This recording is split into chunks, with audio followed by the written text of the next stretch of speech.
Hey, Gordon here with another edition of Unscripted, and I'm here doing a virtual fireside chat with Danielle Ate the Sandwich, who was in our area this week, did a little house concert at Aaron and Nicole's last Thursday, then up to Vancouver. Yes. For their ukulele festival, which she said was good. I crossed the border and I wiped them clean, Gordon.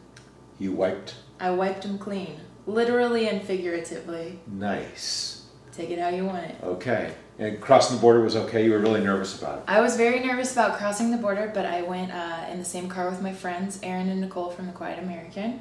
And Aaron handled the situation like a man. He took it. He took it. Bull by the horns. They asked him questions. He said he answered truthfully, and it. All of them? Did he answer them all truthfully? No. Okay. Just the question of like, are you bringing in anything that you won't be coming back with? Yes. Oh, because right. Maybe he had a CD that he gave away. He had a CD that he gave away. Right. But it's kind of like, right? I yeah. mean, it's just international affairs. You don't have to be totally honest, right? Okay. I don't think governments really care if there's just a white lie here and there. Maybe they expect it a little bit. Yeah, I like think if that you're was totally like honest, I don't know. Maybe they. It's secretly what fuels the economy. Yeah, and then we were just talking about socks. I don't know if you can see. There's my socks of today. This guy gave me a pair. A friend of mine, Timo, gave me a pair of these for Christmas. They're from Stance, and I'm like, okay, I mean socks, right? Right. You know, thank you, Tim, but you know, I'll just put them in my drawer. But of course, you know, I tried them on. Well, I think he told me. Have you heard of Bill Frisell? Is the name? No. So he's a musician and plays one of our instruments. Great guy. And I guess he had said something to Tim once in a recording about, you know, you should treat your feet well and get great socks. And so that's what Tim said when he got me. And I thought, well, if they're good enough for Bill Frisell, you know, I'm gonna I'm gonna give them a try. And so it's like I'm getting a foot massage all day long. So then I had to, you know, I can be a little compulsive. Did you know that? Yeah, I think I had a clue. So I go out and get 4 more pair to see if I liked them as much, and then I got 20 after that. Are they padded? How are they giving your foot a massage? I just think it's the way they grab them and move. Okay. And all that. And they're all different. Like some of them don't even look like matched pair. You were showing me your socks. I'm a sock collector, but almost in the opposite regard. My socks are very thin and cheap. Sort of like something you'd see at a souvenir shop. Is that where you collect them? Yeah, kind of. Like anytime I go to a place, I try to get a pair of ugly socks. I didn't get a pair in Canada, but for instance, like a white pair with red maple leaves all over that said like, oh, Canada, I'd totally buy those. So I like to wear ugly socks almost every day. These are like just normal Argyle, pretty actually normal for me. But I've got pizza socks. I've got bowling alley, like they look kind of like vintage bowling alley and arcade game motifs. I've got ones that look like cows. I don't have any with dice on them. How about Danielle Ate the Sandwich? Do you have branded socks? I don't, but the boy I'm seeing got me a pair with peanut butter and jelly on, like 2 sandwich halves, and they're holding hands and they're peanut butter and jelly. And I mean, could I get those printed with Danielle Ate the Sandwich? Somebody call China. Call China. You could call China. Call them up. Alibaba. Alibaba? Well, I think it's a website. I'm pretty sure that's where I went. We use these nail buffers, like if you get in a nail salon. Oh, right. To do the edges of our fretboards, and they're really important. I used to get them at the dollar store, and then we're using so many of them that I ordered them online, and then suddenly everybody is out of this particular BE119. Okay, 7-sided nail buffer. And so I start searching for it online, and up comes this site called Alibaba and says, you know, we'll go out to people in China and get a quote for you. And sure enough, they did. And now I think I think I had to get 1,000 of them. I mean, that's the downside. You'd have 1,000 pairs of socks. Yeah, so, yeah. That's where I want to get my name custom printed on every product out there. But the minimum order is usually 1,000, and it's like, I don't even have a place to store 1,000 Trapper Keepers with a dreamy photo of me and Danielle Ate the Sandwich written in glitter graffiti, you know what I mean? You'd have to have a storage facility. just to facilitate my Trapper Keeper. So what are you up to these days? These days, man, I feel kind of like a boring person. I don't know that I am necessarily. But you're touring. I just finished a 3-week tour on the west coast of the U.S. and then up to Canada. I'll head back home. I've got some shows in Denver. I'm trying to write enough songs to come up with another album sometime this year. So I'm also scouting out recording facilities.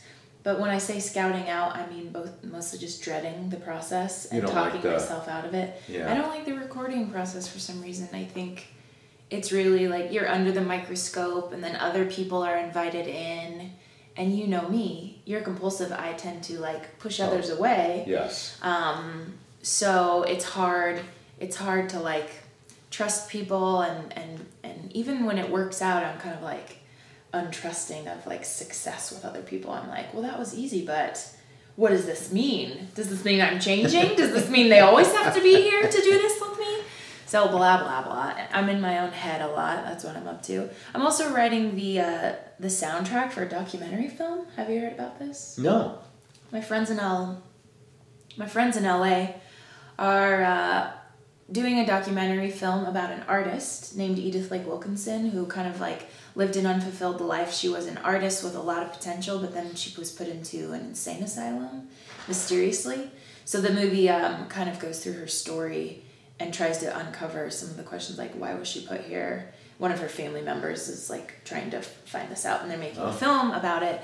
So I'm hired to write the music, all the music for it. How's that feel? It feels cool and scary. Yeah, I would think scary. Scary at first. Yeah. Sometimes I'm like, okay, maybe I can do this. Other times I have a moment of panic and freaking out. Do you have deadlines? Not yet. Okay. The film's still like loosely coming together and kind of like general deadlines, but I'm expecting it to at any moment get really like hardcore and like we need this by this time. The women I'm working with are very kind and aware of me and my sensitivity. So it's Roxy the shop dog. Roxy. They can't see her. Oh, they can see her head. A little, yeah. There she is. Roxy likes to be in the videos. Yeah. Well, that sounds like a great thing. Yeah. So that's a cool project. Other than that, I live in Colorado. I like to go shopping. Sometimes I go to Target just to like do something. You know what I mean? Yeah, it's like your daily outing. Right. Yeah. I'm kind of antisocial. Are you gonna have a touch of carrot soup before you go? Do you like carrots? I do like carrots a lot. Did you have any yet? I Did you hear about it? I heard about it, yeah. And I see the carrot puree, like the Yeah, carrot. It's what we made for lunch today, and it really is just carrots. I mean, you do some carrots, put them in the pressure cooker with a little bit of butter, not much, and just cook them 20 minutes in the pressure cooker. The caramelized. What is a pressure cooker? Like, is it applying pressure? No, it seals, and so it goes up to pressure and higher temperature, so it cooks things quickly. See, I don't know anything about cooking. Well, you should hang out here for a while. We would. On my way up, sometimes when I drive, I like talk to myself, and I was thinking we could. Wasn't even thinking of your series, but I was thinking we could start a series called like "Showing the Shit with God and Shua." And for some reason, I just like use a voice, and I'm kind of like talking like, "So you from Miami ukuleles." But we could also have a cooking show. We could. Because you guys are into cooking, and I don't know absolutely anything about cooking. I don't even know what food is. Okay, we would start at the beginning. Adam and Eve. What is food, and we go from there. The sense I get, we post food things on our website every once in a while, and don't get a lot of interest in it.